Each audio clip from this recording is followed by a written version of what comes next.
శ్రీ గురుభ్యో నమ. హరి ఓం. ఇప్పుడు మనం చూస్తున్నటువంటిది కుక్కి సుబ్రహ్మణ్య క్షేత్రం అండి. ఈ క్షేత్రం కోసం మనం ఖచ్చితంగా తెలుసుకోవలసినటువంటిది. ఎందువల్ల అంటే బ్రహ్మాండ క్షేత్రాల్లోనే మనకి ఇటువంటి క్షేత్రం అనేది లేదండి. అంత అద్భుతమైనటువంటి క్షేత్రం ఈ యొక్క కుక్కి సుబ్రహ్మణ్య క్షేత్రం. ఈ క్షేత్రానికి ఎలా వెళ్ళాలి ఏమిటి అనేది మనం తెలుసుకుందాం. బెంగళూరు నుంచి మనకి డైరెక్ట్గా ట్రైన్స్ కానీ బస్సులు కానీ ఉన్నాయి. ముందుగా మనం బెంగళూరు చేరుకుని అక్కడి నుంచి అయితే ఈ క్షేత్రానికి చేరుకోవచ్చండి. దీని యొక్క విశిష్టత ఏమిటి అనేది ఇప్పుడు మనం తెలుసుకుందాం. అరణ్యాల్లో మేఘాలు వాలిపడి స్పృశించే కొండల మధ్య పవిత్ర గంగావళి కుమారధార ఒలికిపోయే క్షేత్రం ఏది అంటే అండి కుక్కి సుబ్రహ్మణ్య స్వామివారి క్షేత్రం. ఇది భూమిలో అత్యంత శక్తి కేంద్రాల్లో ఒకటి. ఇక్కడ ముఖ్యంగా సర్పదోషం ఉన్నవారు, సంతాన దోషం ఉన్నవారు, పితృదోషం ఉన్నవారు, కులదోషం ఉన్నవారు, గ్రహదోషం బాధితులు అందరూ కూడా ఇక్కడ శరణాగతి పొందిన క్షణం నుంచి జీవితం మారిపోతుందండి. అటువంటి ఈ క్షేత్రం కోసం అనేకమైనటువంటి పురాణాలు కూడా చెప్తున్నాయి. స్కాంద పురాణం కానీ బ్రహ్మాండ పురాణం కానీ అనేకమైనటువంటి తపోవన కథలు, సిద్ధయోగుల అనుభవాలు, అనేక ప్రాచీన శాస్త్రాలు కూడా సూచించినటువంటి చరిత్రలు చాలా అద్భుతమైన ఉన్నాయండి. నాగశక్తి కేంద్రం ఇది వాసుకీనాగుని అసలు తపోవనం. సర్పతత్వం, జ్ఞానతత్వం, కుండలిని శక్తి, స్కందశక్తి స్థానం. సుబ్రహ్మణ్యుడు హేతుకథ, శౌర్యం, శక్తి, జ్ఞానయోగ, అగ్నితత్వం మరియు విజయ ప్రతీకంగా ఇక్కడ వెలిశారు స్వామివారు. గుహ, అరణ్య, నదుల యొక్క శక్తి. వాసుకి గుహ కుమారధార యొక్క నది, పశ్చిమ ఘట్టాల చుంబుక యొక్క శక్తి. భగవాన్ సుబ్రహ్మణ్యేశ్వరుడి యొక్క అవతార రహస్యాన్ని ఏమిటి అనేది ఇప్పుడు మనం తెలుసుకుందాం. తారకాసురుడు ఉపద్రవాలు పెంచినప్పుడు దేవతలు శివపార్వతుల వద్ద రక్షణ కోరారు. శివుడు పరమతపస్సు చేసి వెలువరించినటువంటి అగ్నిశక్తి ద్వారా విడిపోయినటువంటి 6 జ్వాలలు గంగాదేవి ద్వారా సరస్సులో పడినప్పుడు ఆ 6 శిశువులు పుట్టారు. కృత్తికలు చూసి ఆశ్చర్యపోయి పిల్లల్ని పెంచడం ప్రారంభించే ఆ తరువాత పార్వతీదేవి వారిని మమతతో తన ఒడిలోకి తీసుకుని 6 శిశువుల్ని ఒక శిశువుగా 6 ముఖాలతో మార్చింది. ఈ స్వరూపమే షణ్ముఖ సుబ్రహ్మణ్యేశ్వరుడు అని చెప్పబడుతోందండి. చాలామందికి ఇది తెలియదు, తెలుసుకోవాలి తప్పకుండా.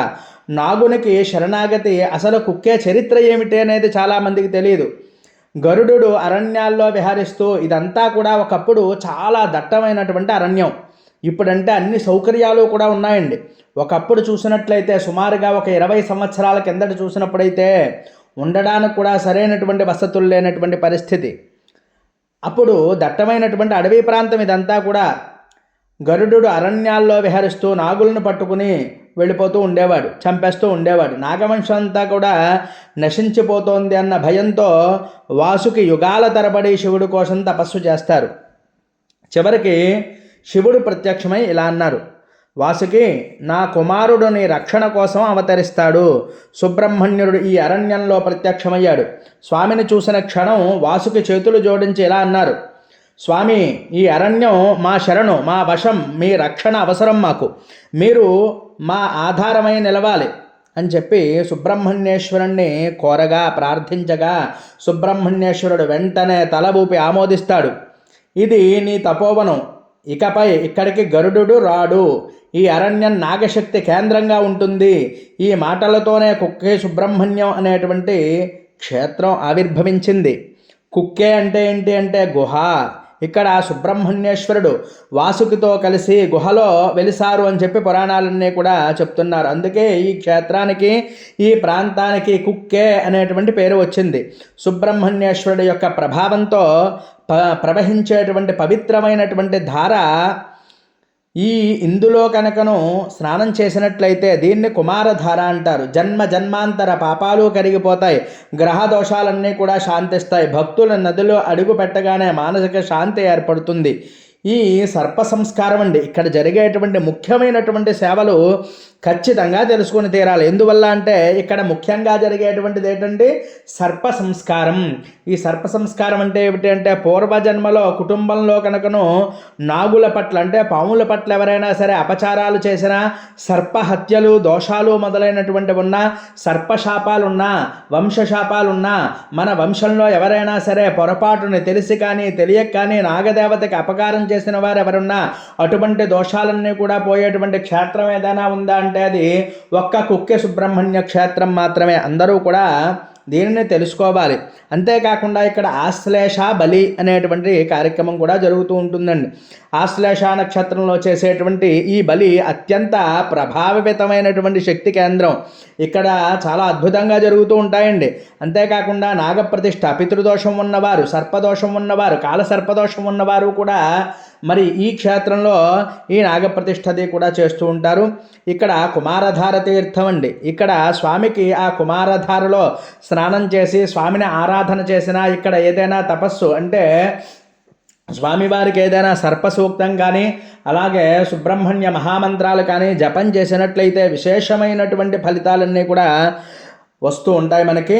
అంతే ఇక్కడ అనేకమైనటువంటి సిద్ధులు, యోగులు ఈ ప్రాంతాల్లో తపస్సు కూడా చేశారు. వారిలో ఒక మహాయోగి ఎలా అన్నారు, ఈ అరణ్యం నరమానవులకు అర్థం కాని శక్తులను పోషిస్తోంది. ఇక్కడ ప్రతి ఆకు, గాలి, నది సుబ్రహ్మణ్య శక్తిని నినాదిస్తోంది అని చెప్పడం జరుగుతుంది. ఈ క్షేత్రం యొక్క అసలు హృదయం గుహలో నిలబడితే చెవులకు వినిపించినటువంటి ఓం అనేటువంటి ధ్వని మనసును అలుముకుంటూ ఉంటుంది అని చెప్పి భక్తులందరూ కూడా చెప్తారు. గుహ లోపల మౌనం పాటిస్తే మనసే దేవుడిగా మారిపోతుంది. అటువంటి గొప్ప క్షేత్రం అండి కుక్కె సుబ్రహ్మణ్య అంటే. అంతేకాని ఇక్కడికి వెళ్ళి మనం అక్కర్లేనటువంటి మాట్లాడడం కానీ అక్కర్లేనటువంటి మనం పనులు చేయడం కానీ చేయకూడదు. మనస్సంతా కూడా కేంద్రీకరించి స్వామిని మనసారా ధ్యానం చేసి కన్నులతో స్వామిని దర్శనం చేసుకొని హృదయంతో జపం చేసుకుని చక్కగా స్వామిని ఆరాధన చేసినట్లయితే జన్మాంతర పాపాలు కూడా తొలగిపోతాయి. సుబ్రహ్మణ్యేశ్వరుడు ఇక్కడ ఆరాధన చేయడం వల్ల మనకు వచ్చేటువంటి ఫలితాలు ఏమిటి అంటే అండి, సర్పదోష నివారణ, కేతుగ్రహ శాంతి, సంతానం లేని వారికి అంటే చాలా కాలంగా సంతానం లేని వారికి కూడా సంతాన లాభం, వివాహ సమస్యల యొక్క పరిష్కారం, కుటుంబ శాంతి, శత్రువుల నుండి రక్షణ, విజయ సాధన, విద్యలో ప్రతిభ, వాక్చాతుర్యం, ధైర్యం, శౌర్యం, యోగశక్తి అభివృద్ధి ఇవన్నీ కూడా మనకి కలుగుతాయండి. అంత గొప్ప క్షేత్రం మనకి ఒక కుక్కె సుబ్రహ్మణ్య క్షేత్రం అండి. వాసుకి నాగరాజు యుగాల తరబడి శివుడి యొక్క తపస్సు చేసి గరుడ భయం నుంచి మిమ్మల్ని రక్షించండి అని చెప్పి కోరగా, శంకర, నిత్యం గరుడు మా నాగవంశాన్ని నాశనం చేస్తూ ఉన్నాడు.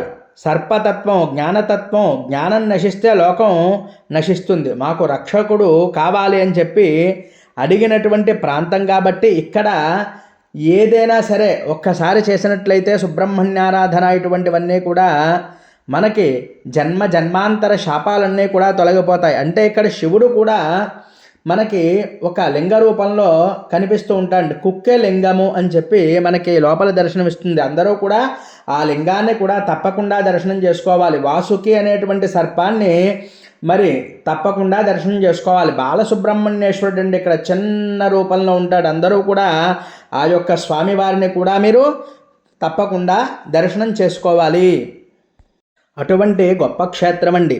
అంటే ఈశ్వరుడు కూడా నా కుమారుడేని రక్షకుడు, అతడు గరుడుడి భయాన్ని పూర్తిగా తొలగిస్తాడు.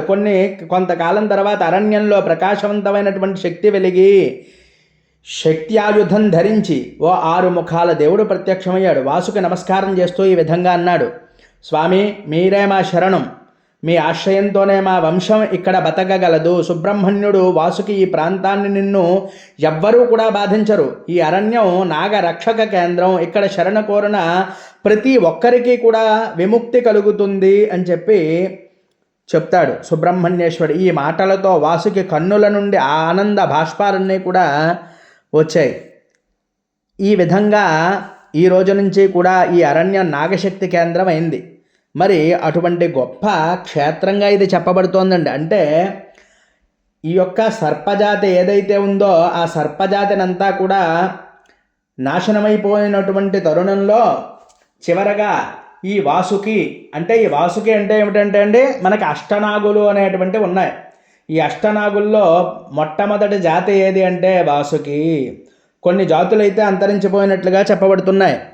ఈ వాసుకి అనేటువంటి సర్పం ఇప్పటికీ కూడా భూమండలం మీద ఉంది అంటే అది ఒక కుక్కి సుబ్రహ్మణ్య క్షేత్రంలో మాత్రమే మనకి ఉన్నట్టుగా అనేకమైనటువంటి ఆధారాలన్నీ కూడా ఉన్నాయి. అందరూ గమనించి ఇక్కడ ఒక్కసారి భక్తి శ్రద్ధలతో దర్శనం చేసుకోవాలండి. దర్శనం చేసుకొని మీకు తోచినటువంటి జపం చేసుకోండి. ఏమేం జపం చెయ్యాలి అంటే అండి, షడాననాయ విద్మహే వజ్రహస్తాయ ధీమహి తన్న స్కంద ప్రచోదయాత్, ఈ మంత్రాన్ని జపం చేయొచ్చు. తరుణార్క ప్రభాకాశం త్రినేత్రం శక్తిధారిణం సింహవాహనం దేవం సుబ్రహ్మణ్యం నమామ్యహం, ఇది కూడా జపం చేయొచ్చండి. స్కందో మే రక్షతా నిత్యం శక్తి ప్రాణౌ స్థిరామయే శివపుత్రో మహావీర దిశో మే రక్షతాం సదా, ఈ మంత్రం జపం చేయండి. ఓం నాగభద్రాయ నమః, ఓం వాసుకయే నమః, ఓం అనంతాయ నమః, ఓం శేషాయ నమః, ఈ నామాలు కూడా జపం చేసుకోండి. ఓం కుంకుమవర్ణాయ నమః, ఓం నాగేశ్వరాయ నమః, ఓం కుక్కి క్షేత్ర నివాసినే నమః, ఈ మంత్రాలన్నీ కూడా మీరు తప్పక జపాన్ని చేయండి. చాలామంది ఇక్కడికి వెళ్ళి సుబ్రహ్మణ్యేశ్వరుణ్ణి చూసేసి, ఇక్కడ చూడండి ఇది నరసింహ సాలగ్రామం అండి, ఇది కూడా తప్పక దర్శనం చేసుకోవాలి. ఈ గుడి లోపల అయితే మనకి మరి ఫోటోలు వీడియోలు అన్నీ కూడా నిషిద్ధం కాబట్టి నేను తీయడం అయితే జరగలేదు. ఈ గర్భగుడి అత్యంత ప్రాచీన శిల్పం అండి. నాగలింగం ముందు వెలిసినటువంటి సుబ్రహ్మణ్యేశ్వరుడు వాసుకి విగ్రహం దేవుని వద్ద ఎడమ వైపున, అలాగే నాగగుహ సమీపంలో నాగమండలం.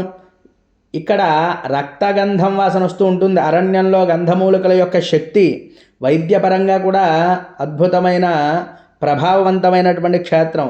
సంతానం ఇక్కడ వేలల్లో కలగని వాళ్ళకు కూడా కలిగినట్టుగా అనేకమైనటువంటి, అంటే ఆశ్లేషబలు చేయించి సంతానం పొందినటువంటి జంటలు కూడా అనేకమైనటువంటి వారు, ఉద్యోగం రాని వారు, వ్యాపారాల్లో ఓడిపోయిన వాళ్ళు కూడా ఇక్కడ సంస్కారాలు చేసుకోవడం వల్ల జీవితం సాధారణం నుంచి ఉత్తమ వైపు ఆశ్చర్యపడినట్టుగా ఉంటుందండి. అంత అద్భుతమైనటువంటిది. గ్రహదోషాలన్నీ కూడా తొలగిపోతాయి.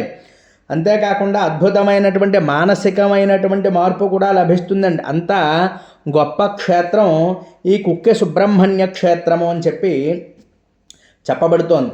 అందరూ కూడా తప్పకుండా వెళ్ళినప్పుడు మాత్రం ఈ స్వామివారిని మనసా వాచా కర్మణ భక్తి శ్రద్ధలతో తప్పకుండా దర్శనం చేసుకుని వీలైతే మనకి జపాన్ని ఆచరించండి. కుమారధారలో, ఇది యాత్రలా చేయాలి అంటే కుమారధారలో స్నానం చేయండి తప్పకుండాను.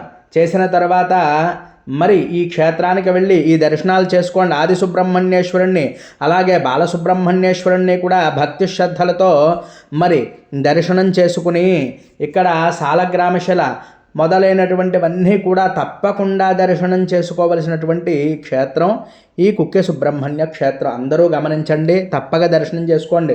ఈ వీడియో అందరికీ కూడా పంపించండి. ముఖ్యంగా విశాఖ జాతకులు అలాగే ఆశ్లేష నక్షత్ర జాతకులు కూడా ఈ క్షేత్రాన్ని దర్శించండి. కృత్తికా నక్షత్ర జాతకులు కూడా తప్పక దర్శించండి. హరి ఓం తత్సతు, స్వస్తి. ఇంకా ఎవరైనా మన ఛానల్ని సబ్స్క్రైబ్ చేయకపోతే సబ్స్క్రైబ్ చేయండి. ఈ వీడియో మీకు నచ్చినట్లయితే లైక్ చేయండి, కామెంట్ చేయండి. ఎవరికైనా ఉపయోగపడుతుంది అంటే తప్పక పంపించండి.